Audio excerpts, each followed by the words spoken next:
Fala pessoal, meu nome é Bárbara Godinho, eu sou analista CNPI e no vídeo de hoje eu vou falar para você um pouquinho do que eu faria para montar uma carteira para iniciantes nos primeiros R$ 100.000. Tá? Não que você já tenha esses R$ 100.000, a ideia é que você justamente vá fazendo os aportes e construa essa carteira ao longo do tempo.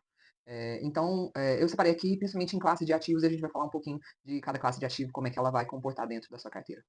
Bom, para uma carteira de R$ 100.000, eu investiria principalmente em ações de dividendos, fundos imobiliários, renda fixa pública, e ações de small caps.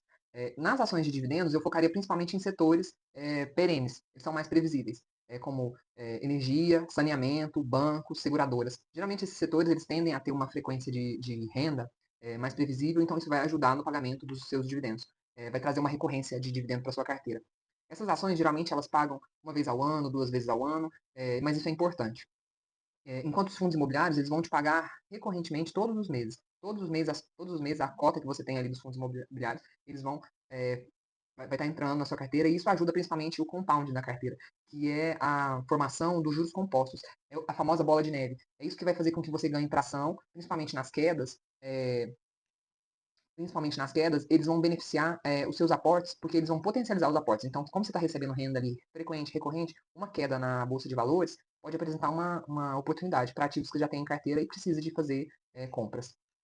Então, para essa carteira de R$ 100.000, é muito importante que a gente consiga ter uma previsibilidade e principalmente diminuir a volatilidade. Essas ações de dividendos, como elas são recorrentes em pagamentos, elas sofrem menos com a volatilidade, elas sofrem menos oscilação. E isso eu quero dizer a oscilação da cota. Você entra no home broker, um dia ela está 14, no outro dia está 13, no outro dia está 12. Isso é a volatilidade. Essa variação de preço é o que às vezes amedronta e espanta muitos investidores, porque a pessoa não consegue ver a renda dela oscilando desse jeito. A renda não, o patrimônio dela oscilando desse jeito. Impacta muito o psicológico do investidor nos primeiros anos, certo? Vamos supor, você está ali com uma carteira batendo os R$ 80.000. E aí você pega uma volatilidade no ano de 20%. Isso quer dizer que a sua carteira negativa, tá? Isso quer dizer que a sua carteira pode ter caído aí R$ 16.000 no ano. Enquanto os seus aportes é só de R$ 1.000. Você vai olhar para aquilo ali e falar, nossa, eu tô atrasando, eu acabei de perder 16 meses de aporte. Isso é por conta da volatilidade, certo? E é muito importante que a gente veja a qualidade dessas empresas que estão dentro da carteira, porque pode ser que uma volatilidade dessa de 20% ela seja uma perda permanente de patrimônio, tá? Então, para quem está iniciando, isso é essencial que seja evitado. É essencial que se evite essa volatilidade na carteira. Principalmente porque o mais difícil do investimento nos primeiros anos não é a dificuldade de achar bons ativos ou o ativo que vai estourar, mas sim a questão de conseguir fazer a mesma estratégia recorrente, aportando, mesmo quando você acha que o mercado está desabando. Tá? Outra classe que eu colocaria também seria a renda fixa, e eu priorizaria títulos de médio prazo, não tão longo. Por exemplo, na minha carteira de investimentos, eu gosto muito do título IPCA mais 2035 e o 2045, porque eu consigo casar alguns objetivos de vida aí. É importante que renda fixa e a maioria dos seus investimentos ele esteja alinhado com os seus objetivos, para aquele dinheiro ali, certo? Eu evitaria títulos mais longos, 2050, 2060.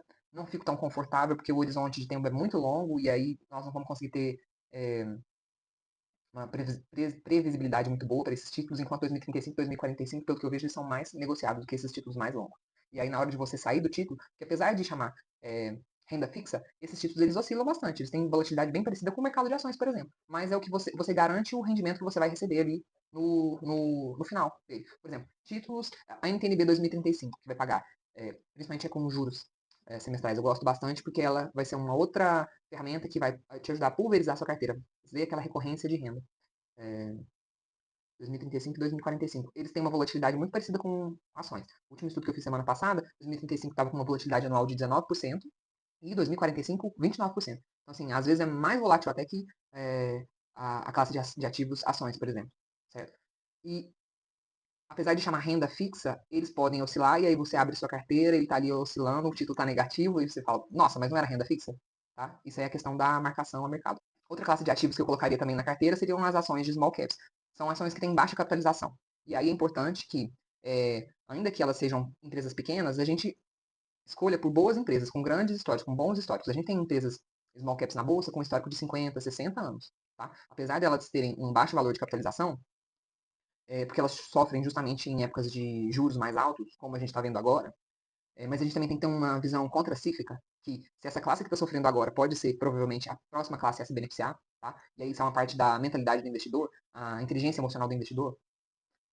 É outra característica que eu acho que para qualquer investidor, iniciante, intermediário ou avançado, você não consegue ficar você não vai conseguir um patamar de investimento avançado se você não trabalhar muito bem essa questão de estabilidade emocional. É ela que tira a maioria das pessoas do game. A gente fala muito de que a estratégia do Warren Buffett é a melhor estratégia e é uma estratégia muito simples.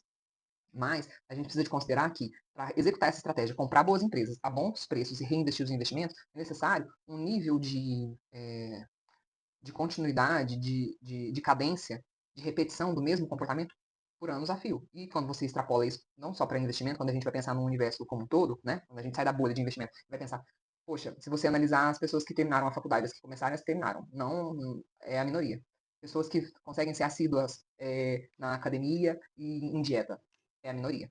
Porque tem essa necessidade de você repetir o mesmo comportamento e esperar um retorno que pode vir daqui 20, 30 anos, certo? Então, é uma estratégia simples, mas não é todo mundo que consegue executar.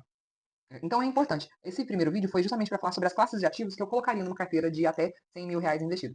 Passado esse valor, é claro que a gente pode colocar outros ativos dentro da carteira.